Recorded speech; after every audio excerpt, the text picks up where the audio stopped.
I think that the most important is to recognize the value of untouched nature, which is usually only seen when it is gone. So I think that it's very important to be aware of the very high value of that. Of course, there is a need to develop the country, a need of economic development, and for that there is absolutely necessary to make a very proper environmental impact assessment for every project, and as far as possible to keep nature unfragmented and in large natural areas functional. So I think this is a lesson which we learned in Europe, that our nature remains very fragmented and therefore not very functional and doesn't support anymore many of the natural species which were present in Europe earlier.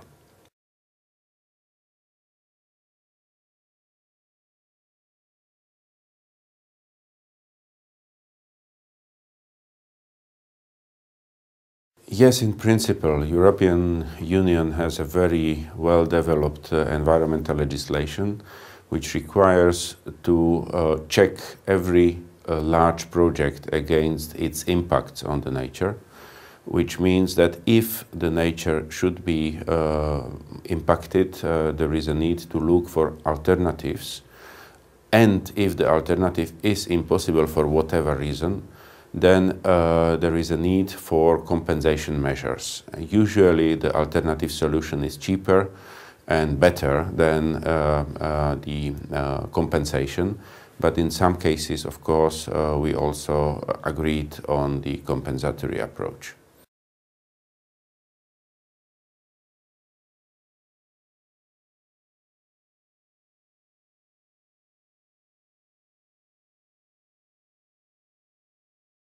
It is, of course, a question of long run, but in the long run, certainly yes, because we see how much we have to invest now to restore biodiversity in Europe. This is extremely expensive, and the result is not clear in advance. While if you protect the habitat in the state which supports biodiversity, then you don't need to spend all this money. So if you count all this together, then certainly it's better to have projects which are projected in a way not to disturb biodiversity and the natural habitats.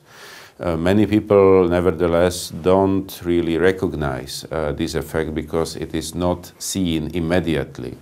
And they seem to accept that the project which is per se cheaper at the moment is better than the one which is a little bit more expensive but more friendly to biodiversity. So I want to really repeat and warn the people really to think about the long-term effects.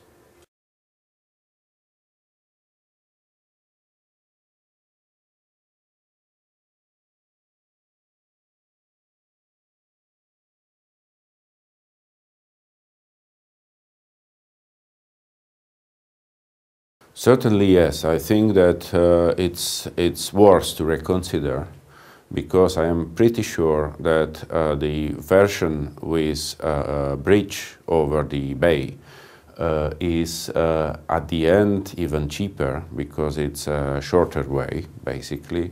It may be a little bit more problematic in technological sense, but I think that the positive effects will certainly overweight this problem. For the long run, again, I think that the way which will cut the mangroves from the forested area will cause a very negative effect on the local fauna. Directly, and indirectly, of course, will open the territory for all possible kind of illegal activities which will destroy even the habitat itself. So I think it's worth to avoid that by the alternative solution, which I see one possibility certainly is the bridge over the bay.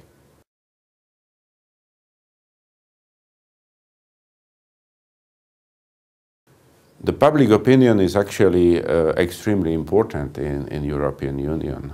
We have many legal instruments which assure that the politicians during their decision making have to take into account the public opinion.